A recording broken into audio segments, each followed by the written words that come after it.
The United States-Iran negotiations and ceasefire developments. Historic talks end without agreement. Islamabad AP. The United States and Iran concluded historic, face-to-face negotiations without reaching an agreement after the U.S. reported that Tehran would not commit to refraining from developing a nuclear weapon.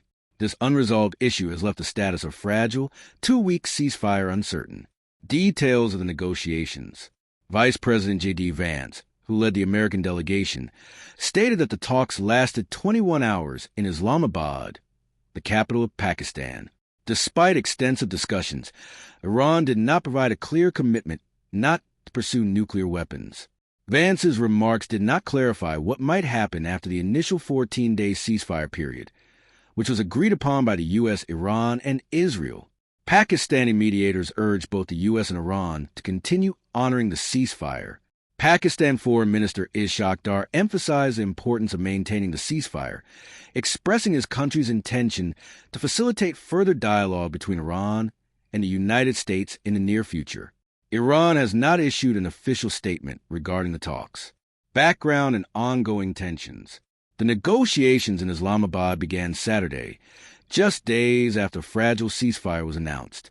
The conflict, now in its 7th week, has resulted in thousands of deaths and has had significant impacts on global markets. Vice President Vance maintained regular communication with U.S. President Donald Trump and other key administration officials throughout the negotiations. Vance reiterated that the fundamental objective of the negotiations was to secure a clear commitment from Iran not to pursue nuclear weapons or the technology necessary for their rapid development. He underscored this as the central goal of President Trump's administration. During the 21-hour talks, Vance spoke frequently with President Trump, Secretary of State Marco Rubio, Treasury Secretary Scott Bessent, and Admiral Brad Cooper, commander of the United States Central Command. Vance stated that the U.S. delegation negotiated in good faith and presented a final and best offer for Iran to consider: military developments and regional security. While negotiations were ongoing in Islamabad, the U.S. military reported that 2 destroyers had moved through the Strait of Hormuz ahead of mine-clearing operations, marking the first such transit since the conflict began. Iranian state media, however, denied this claim.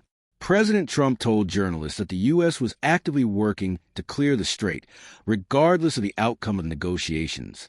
He described the talks as very deep, while Iranian state television highlighted continuing serious differences between the parties. The U.S. delegation led by Vance and the Iranian delegation, led by Parliament Speaker Mohammad Bagh Kalibaf, discussed ways to strengthen the ceasefire with Pakistani officials. Deep disagreements in Israel's ongoing attacks against Hezbollah in Lebanon have threatened the ceasefire, and Lebanon's health ministry reported more than 2,000 deaths. History of U.S.-Iran diplomatic contacts.